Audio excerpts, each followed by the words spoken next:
Do you say anything, Zian? No, I'm just kind of like,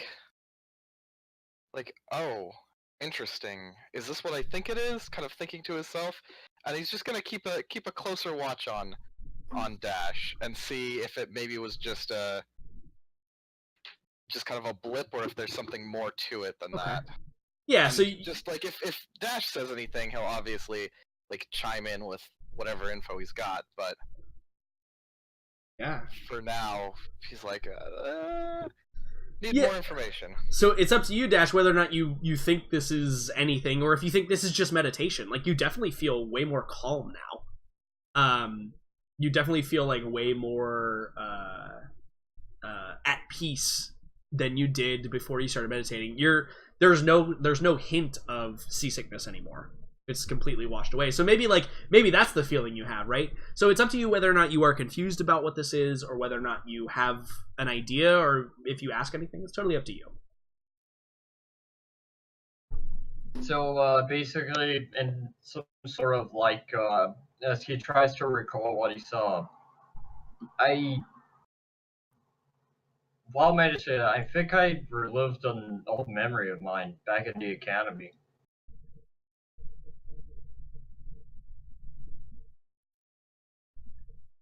Okay. What about it? Well, from what I remember, it was one of RK's classes, and everyone's face was blurry but mine and his, and then someone bursted in through the door of the classroom. I don't know who it was. Can't really recall. You don't know this person? No, maybe it must have been a teacher or something, but the only person I could remember was RK and me. Interesting. And what was this person? Did they say anything to you? No, I couldn't hear what they were saying. I just, from what I saw, RK understood him, and he asked me to go outside in the hallway, and then I saw this person with robes and covered eyes, and just that was tied with a rope. He kind of looked like a monk or something. But they didn't say anything to you? You just saw this? He said, "Welcome, Dash," because he kind of like doesn't really. Yeah. Do you say your name out loud? Do you say that he called you by your name, or do you just say your nickname? I'm gonna say welcome, Dash Creel. Okay. Yeah. Interesting. Do you think it means something to you? I mean, it's a memory of mine. I remember RK. I remember the academy, but I don't remember who that was. But I have a feeling like I knew. I don't know what he meant. Do you recall this memory any time before this meditation session? I don't know.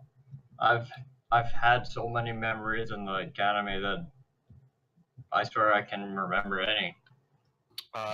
So much. Can I attempt to... I mean, you can attempt to do anything. It's just... Try and help bring him back into that meditation, into that vision, so he can maybe see more, to see what it might... Like, try and bring out the rest of the memory? Maybe, yeah. How would we accomplish this? This seems like you might have to influence some amount of force power on him, like influencing him into a state to put him in a deeper meditation might be the ticket. You know what I mean? Yeah. To influence his emotions so that they are in such a way. Alright. And also, also I have to add, like, what do you tell him before you begin using the force on him? I'll tell him that there might be a way to let you go back to that memory and see more and hear more than what you saw this time, if he's interested in it. I mean, I don't know what that was, but I I don't remember this individual, and I want to know why. Out of everything, just RK, me, and that that figure were the only Okay. thing that were clear. Well, if I have your permission, I'd like to try and help you into the meditation again. Okay, so Dash, not knowing what else to do, I think he didn't move. He was still in his meditation stance. He's just standing there as he's talking to Cyan. So he hasn't moved. He's still in that meditation position, just like relaxed. Yeah. Okay. So yeah, I think using the influence power on him might send him into a inner deep area, because now that you've succeeded, Dash, you can kind of just like meditate whenever you want. Because now you know how, right? Like that was the whole point of trying to succeed. Now you kind of know where to go. But to help you kind of dive deeper, it will require influence here. So you want to hold on, let me okay. Yeah, if you want to roll an influence check there, Zan. Ooh. Okay. That's a good one. That's perfect. So like peace, tranquility, all these positive emotions to just kind of put you back into that position, and maybe see if you can you have control over that. Yeah. So I think that you slip into meditation again, Dash, and influencing all of these emotions here with 3 force pips is quite good. So Dash, you find yourself in the classroom again, and the instructor is writing something on like the holo display, right? And as the instructor turns around, it's no longer RK. You recognize it as this Miraluka. He's in the uniform that RK was wearing, but you notice that it is him with his covered eyes, right? It's probably like a thin veil that kind of just rests over, like there's a headband and then a thin veil that rests over his eyes. And I think as like he addresses you, and as he addresses you, the students that are around you who are still fuzzy and vague, they begin to like fade away. So it kind of leaves you with this sense that like you're becoming the only one inside of the room. And as he addresses you, he says to you, "I see you, Bren Creel."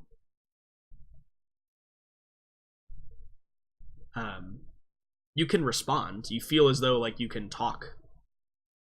So in a way, who are you? Why are you in my memories? The Force works in mysterious ways.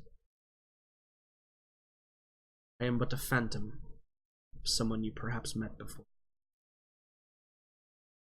Well, I wouldn't be having this vision. Is it my friend said? Then Your friend, he says questioningly. Someone's in a way helping me, I guess, find myself. He says in kind of like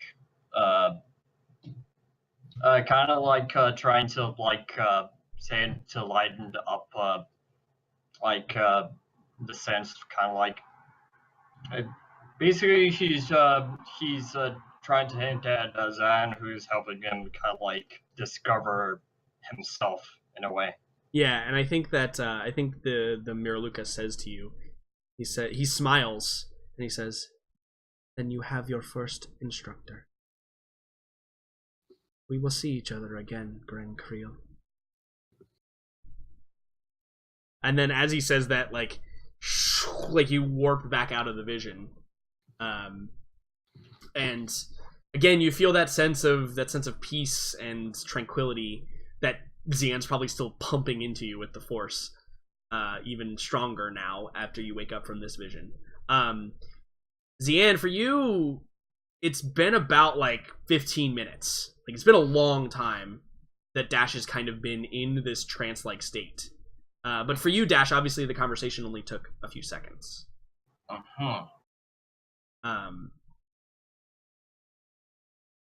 Yeah, and that's kind of what you get. And I think that like before we see what you all talk about, I wanna check in with the other two up on the deck of the ship shooting things. Yeah. So perhaps there's while you all think about your responses, the boat is skimming across the water. It's relatively calm and quiet on the seas today.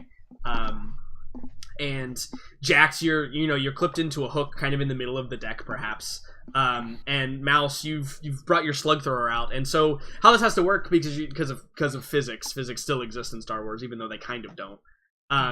What's probably happening, Jax, is you're probably shooting a can up into the air, and then as you go past it, that's like Mouse is tracking it and then shooting it before it hits the water. That's probably the sequence that's happening here. Yeah, exactly. I think Jax, the idea of this is to practice tracking a moving target more than like Mouse has kind of shown that she can shoot and hit something, but shooting and hit something that's small and moving is another stage, is another thing entirely. Yeah, and Mouse, you sought Jax out for this type of training, right?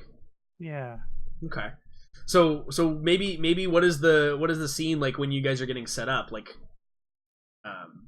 what do you say to him, like, or Jax, I should say, like, how do you respond when Mouse comes to you and says, "Hey, I want to train more on shooting"?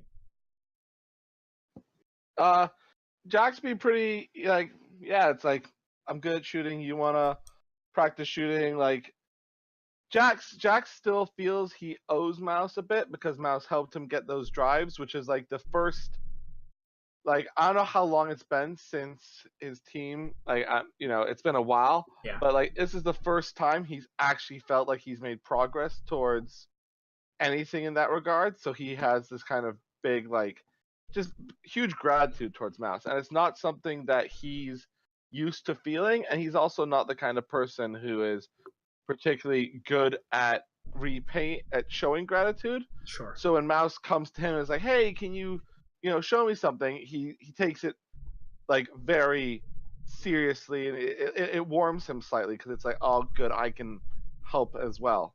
Yeah, cool. So the real question is, Jax, do you want to show Mouse how it's done before Mouse starts to do it?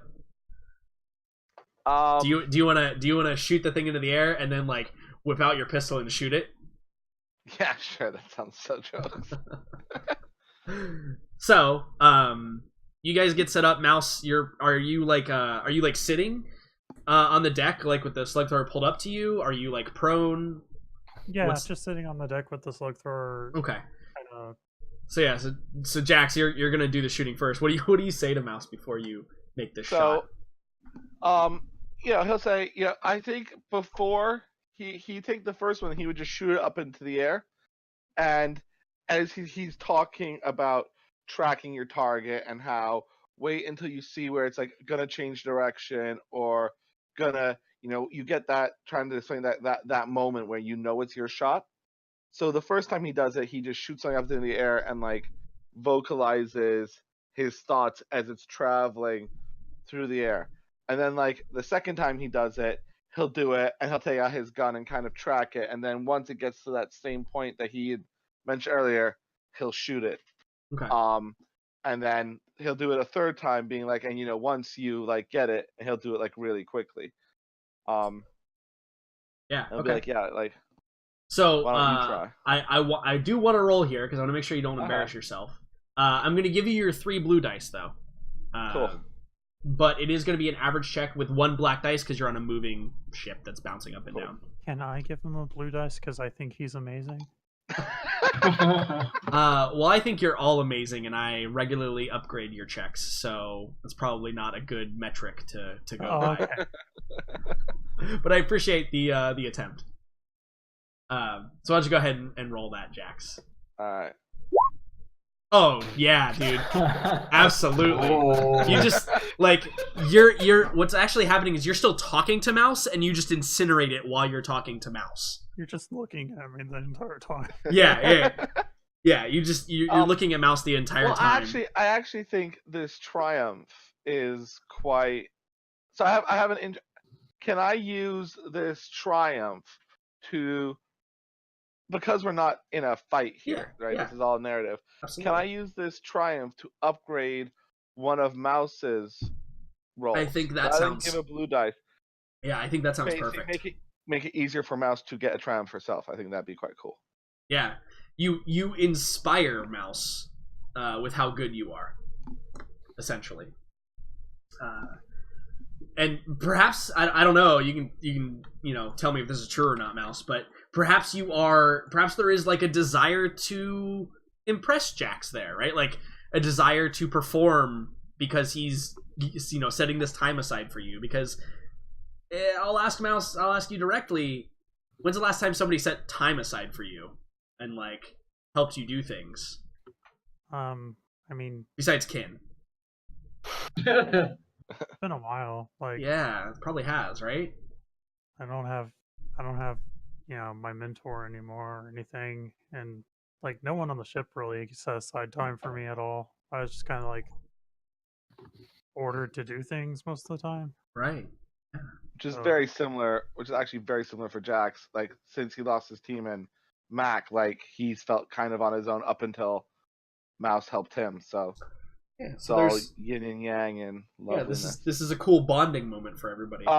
So I want to use the triumph to upgrade one of Mouse's Yeah. green dice to yellow. I'm gonna Absolutely. recover 2 strain, and I'm gonna use the other 2 advantage to give Mouse a Yeah. boost dice Okay. as well. So you were so cool that you became less stressed. Yeah. Cool. Awesome. I ship it. So Pop Mouse, it's the same roll for you, Sorry. but you're gonna instead of 3 blue dice, you're getting an upgrade and 2 blue dice. Okay. So Jax sets up the next can, fires it into the air, and it's up to you to hit that thing with your slug thrower.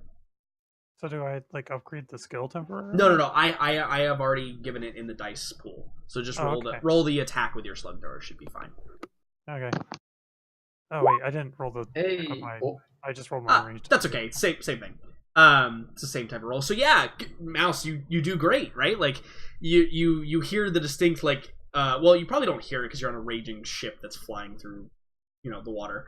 But you see the can like flipping end over end, and then it pings, and you see it split into 2 pieces where your slug thrower hit it. I get like kind of super excited. fall like, into the water. Yeah. kind of like jumping excited. Like I did it. Look. Yeah. So the next question is there any further that the training goes here, Jax? Mouse seems like she's got a good grasp on that medium range thing, but you also know that Mouse is using a slug thrower, and it's even more effective at longer range. Do you want to see if Mouse can hit the longer range shots? And how would you like convey that to Mouse? So for narrative's sake, one of the members of Jax's crew was like their sniper. Of course. Because at the end of the day, Jax has taught Mouse how to shoot, and he can help, controlling your gun, things like that. But taking those long-range shots are something Jax knows less about, but it's something he knows a bit about because of, his experience. And I'm going to say it was a Shiviston, just because playing on character generator, I may have made a Shiviston sniper for the hell of it. Okay. Good. So he starts talking about, this isn't quite my forte, but if you want to try hitting something that's further away, like, you've got to take into account like how long your bullet, you're firing. You're not firing a blaster, you're firing a slug thrower. So how fast your projectile will travel, and the wind and things like that. And he'll just start kind of pointing out what little tips and stuff he knows. Yeah, and this one is definitely like it's harder to show this one rather than tell it. I would almost say that like he can't show it. Right, yeah, because it's a whole different way of shooting. Like it's a whole different way of thinking. Yeah. Like the concept, but you've probably never really done it. Okay. But he's also kind of hoping that Mouse's like a lot of it is logical, right? Like look at something that helps you detect the wit. So he's saying things that in his mind make sense, but he thinks in Mouse's mind, because she's quite logical and like technical, she'll be able to like work it out from like the like almost the math side of it. Yeah. Why don't you roll me a leadership check here? And I'm going to make it hard because this isn't your forte. Yeah. But I think that this will be the role that allows you to assist Mouse in her shooting. Cool. Leadership. Where's that at? Where is leadership? It's Starts L, with an L. which means Yeah, it's just I found before it. M. Okay, good. Cool.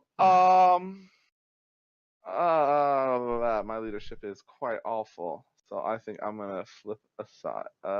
We don't have that many actually. You only have 3 right now, but if you want to keep giving them to me, that sounds great. I'm just gonna roll it. Okay. I mean, we are approaching the end of the session. It is pretty close to the end. That's true, but I have worries. Oof. Yeah. Yeah, so sorry. like so you don't, because there's no threat here, you don't impact her negatively, but I think it's exactly what you were describing before. Like, you're saying it how you would understand it, and Mouse, your brain just works differently than that. So you're like, oh, you mean this thing? And they're like, oh, no, I actually mean this thing. And then there's a little bit of confusion there. But I'm just like confused. yeah. So this check is going to rely on your personal skill, Mouse. So if you're trying to take a long range shot, you shoot it up higher in the air, and you got to wait for longer for it to drop down. So if you want to try and take a shot here, I'm giving you the 1 blue dice for aiming, because that's obviously what you're doing. And it's going to be a hard check with that 1 black dice as well, though, because you're on the moving ship. Okay. So if you want to try and roll it, we could always just see if you hit it. Yeah, I can try. Yeah, no harm in trying. You might I accidentally shoot a sea dragon, though, and then it just comes after you. I know that you're not. I'm not supposed to, but I kind of want you to flip one of yours. Yeah, you know what? It's fine. I can do that. Because I feel like this is like that we should add some like drama into this. Yeah. And, like Mouse Yeah, doesn't yeah, yeah. understand this. Hey, if you guys want me to make it harder on you, I am all for that. Okay, All right. 100% on board. I'm gonna go now. The roll is set up. Let's see it. Yeah, let's do it. Oof. Yeah. So it's not terrible, right? Like you shoot and you see the impact of water like just beyond the can as it's falling down, and like it was close, but just not quite there. And so this probably doesn't represent like your single shot. This probably represents like the overall training, right? Like it's just, I'm not grasping how to do it at long range. Maybe once you like ping the can, but it's not like a dead on shot. It's a grazing shot, right? Like, and that's probably like the epitome of what happens the whole during the training. So and I start to get a little frustrated too. Yeah, I would think so. Especially with Mouse being like such a savant, right? Like not being able to pick something up really fast is really frustrating. Yeah, absolutely. When's the last time Mouse was bad at anything? To be fair. Seeing that Mouse didn't succeed and is quite annoyed at it. Can I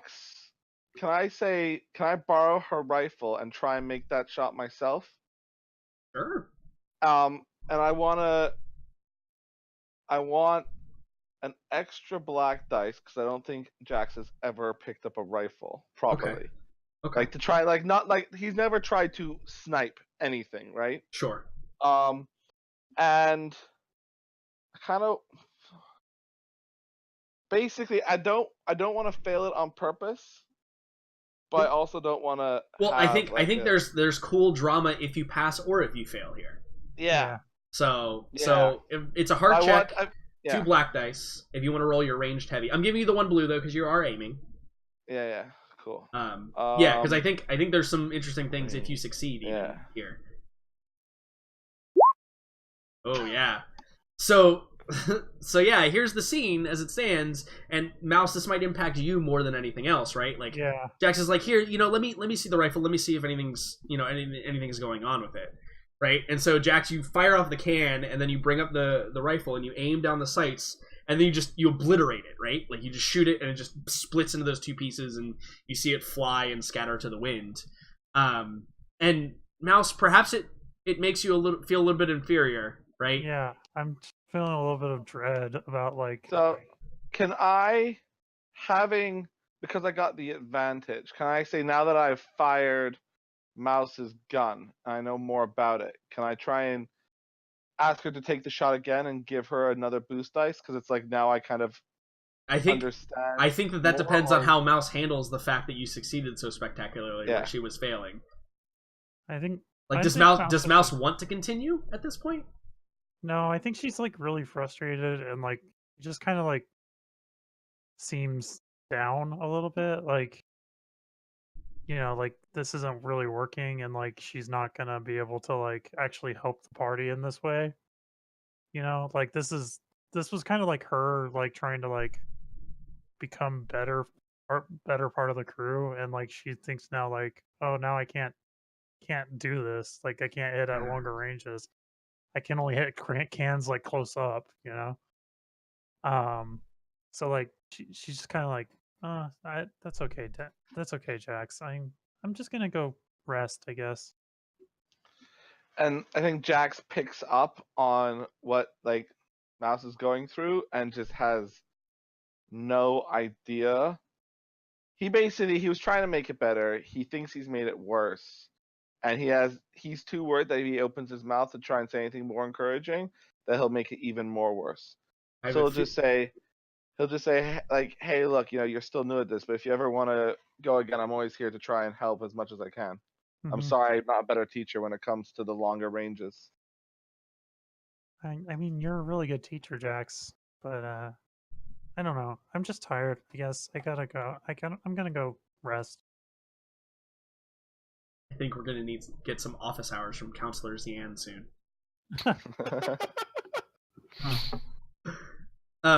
Speaking of, I do want to get back to there, but first I want to talk to Kin.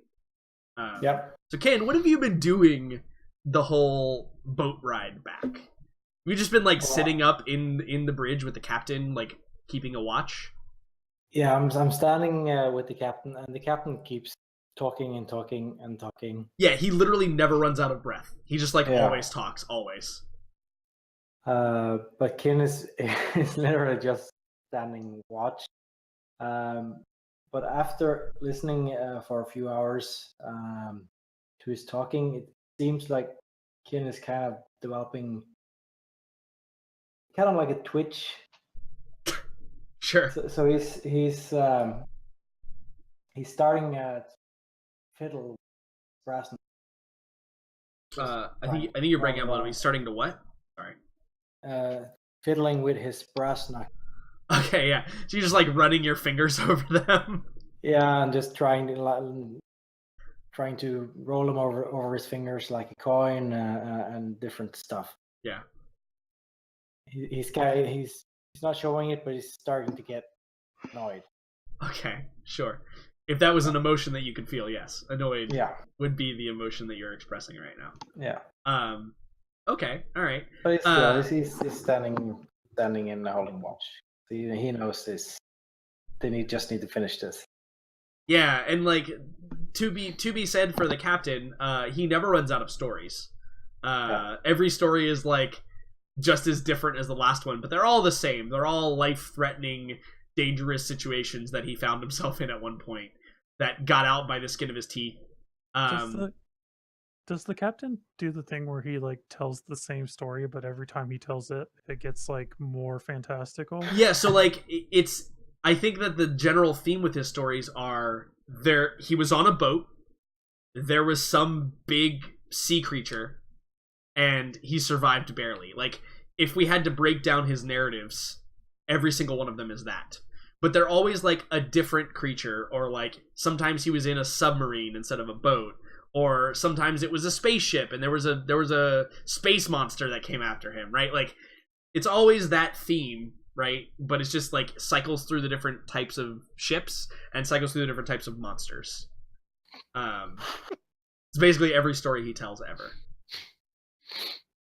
Kin is mentally storing the stories just to have something to annoy the other crew members with. Perfect. I like the pettiness of Kin. It's very it's good. I like it. So yeah, that's essentially what you're dealing with. Yeah.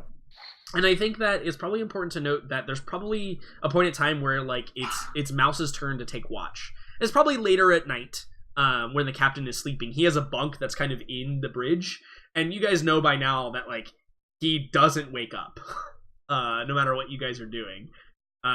So Mouse and Kin, you guys are probably like alone on the bridge. And I'm setting up that scenario because Mouse, I know that you're dealing with some things, and Kin is your best friend, right? Yeah. So I don't know if there's anything like you would say, or maybe Kin, if you wanted to, like, maybe if you didn't want to say anything, Mouse, Kin might like pick up on different. Yeah, I think Mouse is probably sitting on the deck, like taking apart the slug thrower, like just like trying Sure. to figure out like what's wrong with it. Because like in her mind, like there's got to be something wrong with like the mechanics of it, Sure. rather than I mean, there might be something wrong with her, but she doesn't really want to admit that. Yeah, of course not. Of course not. And it's probably in the bridge because if you take apart the gun on the deck, it'll probably blow all the way. I mean, it's a metal, it's a metal it's gun, true. but yeah, if maybe like a alcove or something, somewhere where I Yeah. can still take watch. Yeah, absolutely. So if it's on the bridge with Kin would probably have seen earlier with the shooting lesson. Yeah, you definitely would have seen the shooting lessons, but like you couldn't hear anything about what was going on, because you were inside the bridge. I'm guessing he would see the result and see maybe a Mouse walking away kind of suddenly. Yeah, for sure. And he would ask her, do you think you could teach me how to work on droids? I mean, yeah, it's pretty simple stuff. I mean, it takes a while. I want to learn how to build. Yeah, I could do that. When do you want to learn? If you want to tell me about it now, I will listen, and I will remember until we have something to work with. Yeah, well, I guess, well, the first thing about droids is it all comes down to their wiring, and then Mouse just starts talking about droids while she's taking apart this gun. And it's kind of a nice distraction for her. Sure, yeah. It's going from something that you think you're not very good at to something that, is you're in your wheelhouse, right? Mm-hmm. Like I'm sure that you all have experienced this, when you're talking about a video game or a hobby that you enjoy a lot with someone, like it kind of, you can talk about it and you're enthusiastic about it. Or like a good book or movie or whatever. You're enthusiastic about it and you like continue to talk about that and you kind of forget like all the other stuff. So perhaps it settles Mouse a little bit. Yeah, it's super interesting to her, like to talk about all these like assemblies and things like that. And Kin will he will listen, because he really does want to learn. But also he knew it would be a nice distraction for Mouse. Yeah, so we get the very wholesome scene of Mouse, and like Mouse is probably like sitting cross-legged, right, with the gun pieces apart in front of her. Yeah, she's like Kin is peeking through the barrel. Yeah, and like Kin is just like standing, like looking down over her as she's just like talking to him. And if we could see Kin does, obviously you don't need to take notes, you can remember everything. But we see you like categorizing different things that Mouse is saying into different areas of what you need to know. Cool, awesome. So back to our meditation crew. Dash, you wake up from that second vision in which you were told that you would meet again and that you had found your first teacher, your first instructor. And I assume that you relay that to Xian. Well, when this is relayed to me, Dash looks at Xian in a sort of different way from before. Not as someone that he has been, but someone that he now finds out that he has to learn from. Which, having seen what he does and what he himself does, kind of like makes him feel conflicted in a way. It's like, in a way, I want to be the person that helps, but I also want to be the free spirit that dominates the galaxy in his starship. Yeah, you want to be like Xian, but also not at all like Xian. Exactly. Okay. Yeah, I don't know. That makes perfect sense to me. I don't know if it makes sense to anyone else. So yeah, You want to be like Xian, but you still want to be Dash. yeah, I want to be no Jedi. correct. Which may be inherent in the fact that this Miraluka told you that you found your first instructor, right? Like that perhaps is significant wording there. So do you relay to Xian like every detail of the vision that you had? Yes, I told him that. Okay. Okay. So Xian, what's your reaction to that? All right. So you tell me the full thing. I was like, it.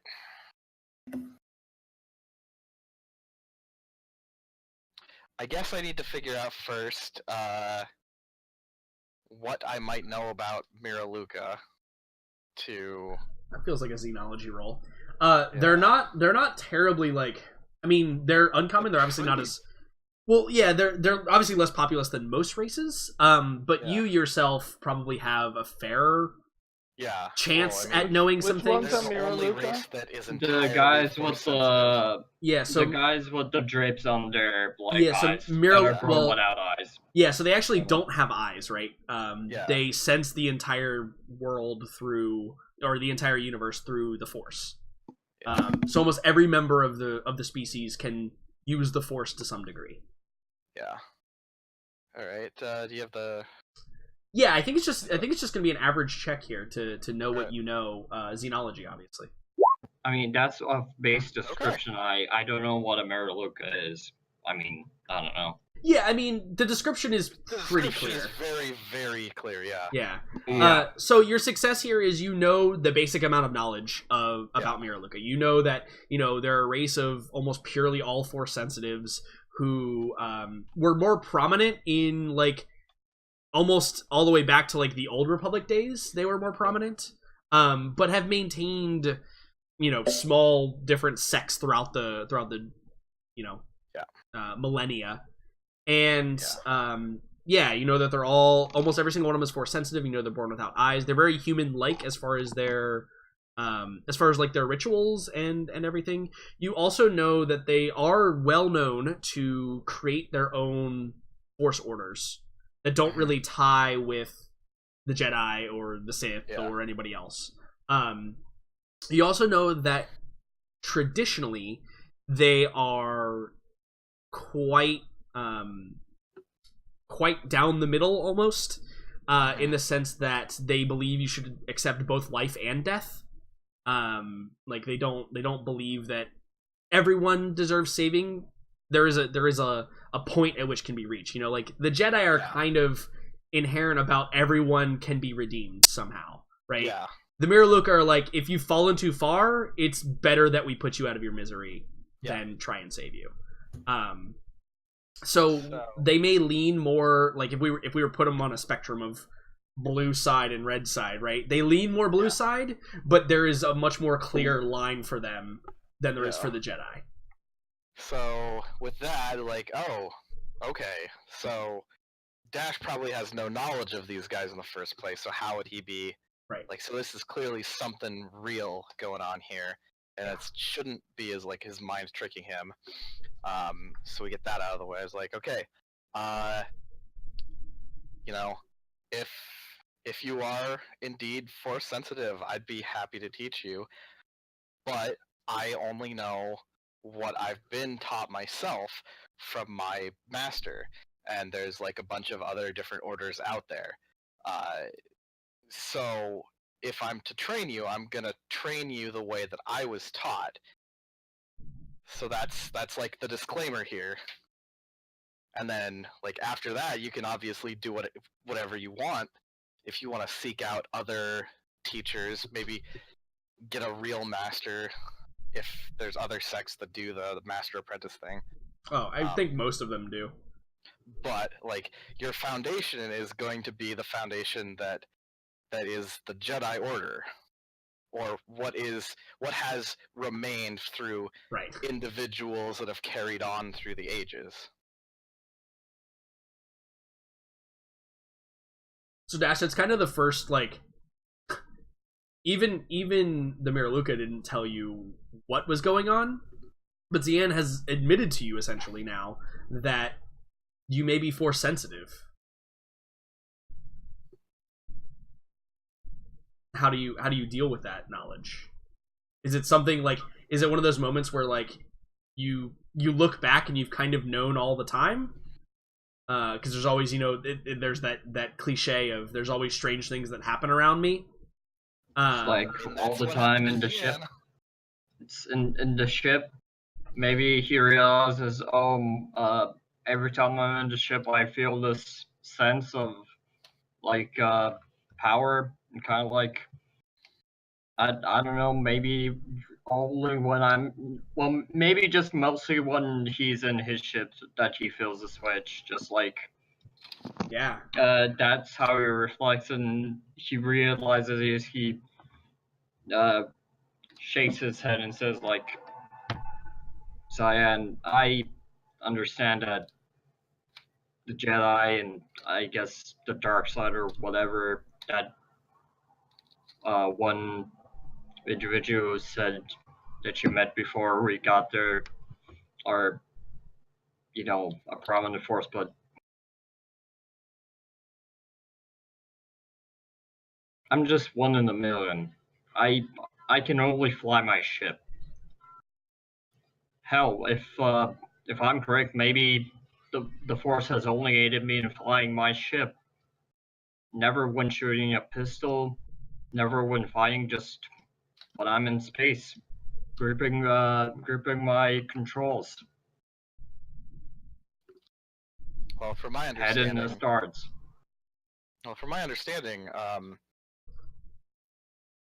People can be drawn to the Force in different ways. Some people have certain proficiencies that others don't. My master told me a legend of a Jedi who couldn't lift anything with his mind, but he could do plenty of other things. With his hands. Oh, sure. Oh. Sorry.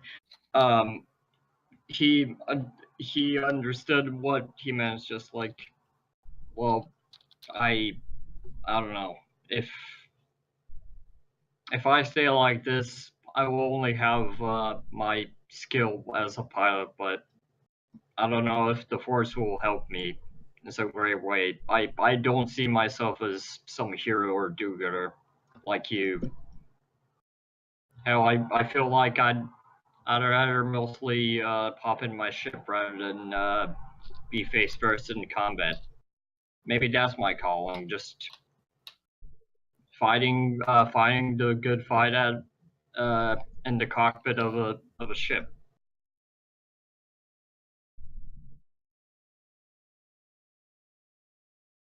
So do we see that this is like the beginning of the training montage, right? I mean, the thing is, like, he's kind of like split and divided because, for one, he has this calling that he's heard so much about Greek heroes and all that, but now faced with it, it's just like, does he want this responsibility? Does he want to think that just because he was given this sense, this connection with the Force, that it was for a reason, not only to fly a ship but to do more? Yeah. Or was it just luck that the Force decided that she was going to be a Skipper and just that, and just only pursue that without either going into the dark side of the Force, just being like a outsider, a drifter, not Zian- really minding the fight for the light and the darkness. Yeah, Zian, you can see that that Dash is conflicted, right? Like he doesn't necessarily want this responsibility, but also it's one of those things, and you would know this as well. It's one of those things you can't just ignore. Like, right, like it's gonna happen regardless. Right, yeah, exactly. Like once the trigger is pulled, the wheel weaves as the wheel wills, as another franchise has said. Correct. I'll just fly my ship. Fuck you. You're not my. And so here's the thing, with so much knowledge about how the Force works lost, there are many people who do just that, just like what Dash is suggesting. There are millions of Force sensitives who simply go about their day-to-day lives and never realize that they're Force sensitive. Right. Dash, however, has stumbled upon, with the help of your meditation, the fact that now he is aware that that might be the case. And so, like, he has... I saw that. Hello? What? I'm sorry. Sorry, my girlfriend woke up. Okay. Yeah. So he's, he is aware of the fact that he may be Force sensitive, which imposes a lot of, like what he said, like responsibility and stuff. And like Zian will say, it's whatever you choose to do is your choice, but it's not something you can run away from. You can't just bottle it up and pretend you're something that you're not. Well, the Force channels itself through people in many ways. And if you are Force sensitive, that is something that will never change. It's up to you to decide how to make do with that. As he kind of like looks around the room, is like he said, like, Zian, remember how we all met? Yeah, that was like a few days ago. It's been longer than that, but yeah. It's like a couple weeks. Yeah. No, understand how you found me. Do you really think someone like me can be as great as everyone else in the galaxy? I'm just a pilot. Okay, but I'm just a healer. No, but you have found your way. Mouse is just a salvager. Kin is just a droid. And that one is not like the not a fan of droids thing. That's just a statement of fact on that one. It's still funny. He kind of like chuckles. Is like, it's fine. I understand. What I mean is, like, I guess I'm not as strong as you, but I guess if this phantom believes in me, then I will at least give it a try. But I don't promise to not be great, but I will at least try, not strive to be bad. Or I don't want to one day find myself against you in my ship, gunning you down, possibly, maybe, I don't know. He kind of like goes on, and to think it's not like in a way like kind of like saying it like in spite. He kind of like says, a matter of fact, with a sense of like matter of fact, like 1v1 me in a ship, you lose. What is he, a child playing Dota? What? I give it ships. 1v1 me. 1v1 me. 1v1 me. Mid. So yeah, he expresses the concern about perhaps like it leading down a path where it will put you at odds. I think is the general thing there. Yes. Yeah, and I think that there is, it's a real threat, right? Like, in fact, Zian, I think you know that the Force is fickle enough that it may be you that goes down the dark side, and Dash that has to bring you back, right? Like, so like you understand like where that kind of not. Right. I mean, it probably is a fear, but you know that kind of apprehension comes from. Yeah. And I think that there's plenty of room for more conversation on that in the days to come between the two of you. But I do want to get back to the story here, where the next couple of days of travel are fairly uneventful, and in addition to Kin knowing perhaps half of the galaxy's great creatures' names, whether or not they're actually accurate or not. They probably are not. They're probably made up mythological names for all these creatures. So Kai, as a player, I fully expect every time you meet a creature to have some name that is not actually associated with that creature. Yeah. Just throwing that out there. You brought this upon yourself. The harbor approaches. The harbor of Avali approaches, and I think that the captain, as you're kind of getting closer and closer, the captain calls you all in from like the deck so that you're not up on the deck. And it's kind of like later at night as you're approaching the Avali Harbor, and he shuts off all the lights, right? Like all the running lights get turned off. The only light really is from like the panels and controls inside of the bridge. And he tells you all to just kind of remain inside. You know, we're going to cruise in this last part towards the harbor. And I think he probably adds in like hopefully uneventfully. And so as he does, I think that we see from the outside, we see the ship that kind of pulls up, and then it makes kind of a direction like to go to where he was, where the ship was docked before, but diverts off kind of towards the last minute, and kind of goes off to another set of docks that are like weren't originally intended to be where he was headed. And as he does that, I think the group of you, you know, you begin preparing to disembark, making sure, you know, spending a week or week and a half on a boat, you know, stuff just gets spread out everywhere. And so you're beginning to like, you know, grab up all your things, collect all your things, getting ready to dock. And you hear the sounds of the engines kind of whirring down and kind of the idling where you're pulling into the mooring. And as you kind of dock, the captain announces through the intercom that you've arrived. And the group of you begins to ascend to disembark and obviously receive payment because you've done your part of the job. And as you disembark, you can see that the captain is meeting with two individuals who are down kind of on the docks, like down the gangplank as you all get up to the deck. And as he's meeting with these individuals, you can see like there's a handshake and exchange of like credits there. And the two individuals, they head through they begin walking up the gangplank and make the turn to go towards the hatch, and you kind of get like, there's this moment of like you passing them, and you can see that these individuals are actually wearing masks over their faces that are like so gas masks, or just no, like, so they're kind of like hide your face masks? yeah, they're like what's a good way to explain this? They're kind of like a almost like a paintball mask.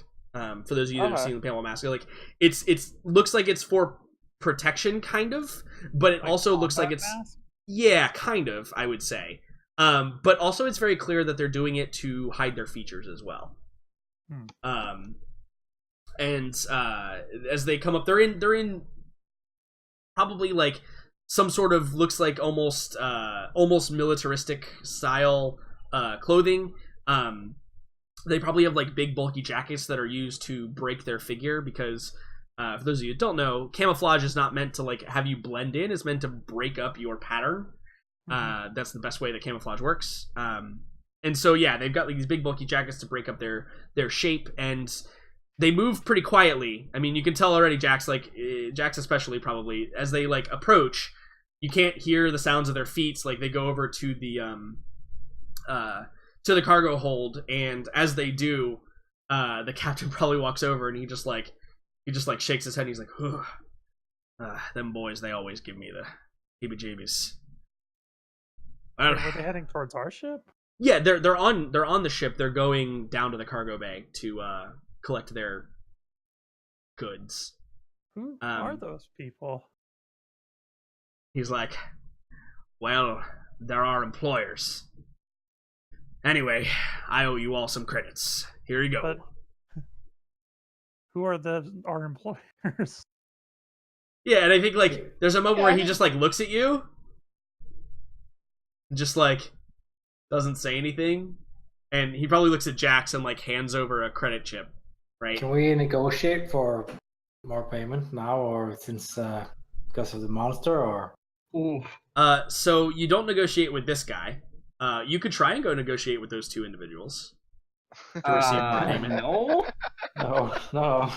Yeah, because remember the The captain. play in Jordan's voice when he offered us that made me think. Yeah. So remember the very beginning, the captain said like, we receive payment when we deliver. You get the feeling, I think, from this that the captain is the same as you guys, right? Like, maybe he's done a few more jobs, but he's also not really in the know. Yeah. Like he's definitely he's like he's just Captain Birdseye moving his ship back. Yeah, and he's forth. like the one level above mercenary, right? Where he's a trustworthy, perhaps acquaintance, but yeah, he's not in the know, and I think you definitely get that vibe from him, especially in this moment. But he does hand you a credit chip containing 5,000 Commonwealth credits on it. So you can divide that up, I assume, Jax, between the five of you. I'll just divide that up. Everyone Okay. gets. So everyone add 1,000 to your credits. Woo! Money. That's what, 1/9 of a lightsaber crystal or something? Something like that. Something like that. So the captain makes it seem like your job is done here, right? Like you've completed what you need to complete. And he kind of does a thing where like he probably like walks up to all of you, and like you go to shake his hand and he just like grips you in a big old hug. And he begins just like crying. And he's like, y'all the best crew I ever did have. And he just like hugs all of you in turn, including you, Kin. King stands motionless. I am like completely confused. Like Mouse is like pushing him away. She's like, I don't like. What are you doing? He's like smothering you and like holding you. Oh. Yeah. Yeah, and then he probably like says, I'm off to get myself a good drink. Hopefully I'll see y'all again. Hey, Captain, do you know anybody? I mean, you're kind of a fixture around here. Do you know anybody who's like good with like decryption and stuff like that? Like maybe a slicer? Yeah, he kind of nods and he says, I know a few around town. What do you need done?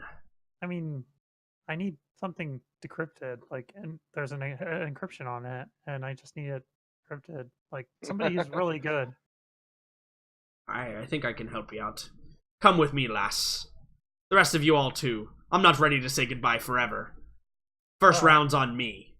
I mean, And like, all right. he does a thing where like he puts his arm around you, Mouse, and like pins your arms to your sides, and like begins like walking you down the gangplank to go. Oh no! Yeah, you made a new friend, Mouse. Congratulations.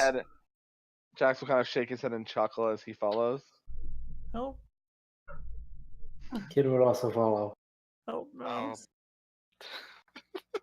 Dennis scratches his head as he looks at Zion, shrugs, and just follows after them. Yeah. Slowly. So I think that's the scene that ends the episode, is the group of you going off to with your new best friend, Captain. Kim will, as we walk off into the sunset, Kim will tell the captain, "Tell her the one with the giant moth." Oh my god. Ah, yes, one of me favorites. Oh, no. Listen here to this one, little one, and he kind of like grips you tighter, and he like leans in real close to you, Mouse, Uh-huh. Yeah, and he's like, listen to this one. Smell And the then, reactor fuel. Exactly. Smell the reactor fuel. exactly. And then he begins telling you the story of the great Finn monk, wishes he could smile. who he defeated by riding the back of a great lizard. He named Godzilla. But fantastic. Congratulations, everyone. You successfully completed your mission. Yay. Hooray. We did it. Yeah, a little bit less intense and less crazy than the last mission, but hey, you got Man. paid for this one, so that's Oh, even yeah. better. And I think we were probably more at risk this one. Yeah, the last one was more negotiation. This one definitely, Yeah. if you guys had not been as quick to succeed on all those checks and the ship started to go down, there would have been far more complications added in. Yeah. Yeah. This is what I feel. Because like I wasn't planning on attacking you with either of those creatures. I was just gonna bring the ship down and see what happened after that. Yeah, but then that's a great way to not get paid. Also, is a great way to not get paid. In terms of spending credits. So, generally, you guys know my rule on spending credits. This is a planet where you can get anything that's basic. If you need anything that you believe would be restricted, or perhaps if you want to go like to the black market, we'll roleplay that next session. But like if you want to get like very basic things, just send me a quick message and I will just pretend that you have it. At what level is rarity is basic? I think generally it's like up to 5. I don't know. I'll get back on an actual answer. Just tell me what you're looking at, and I'll look at it and I'll tell you yes or no. All right, cool. Yeah, just send me a message what you're looking for, and I'll tell you yes or no. I'd have to look at actual details, and I usually just do everything off the cuff. So, but everybody gets experience because you all are amazing and great. 15 experience because you completed your mission. Congratulations, everybody. Yay. This is a really fun session. Although we do have some morality to roll.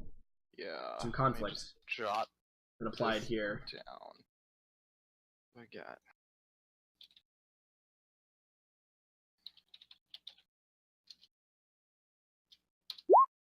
Oof. What? Oh.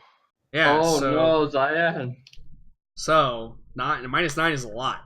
-9 is Yeah. taking the path,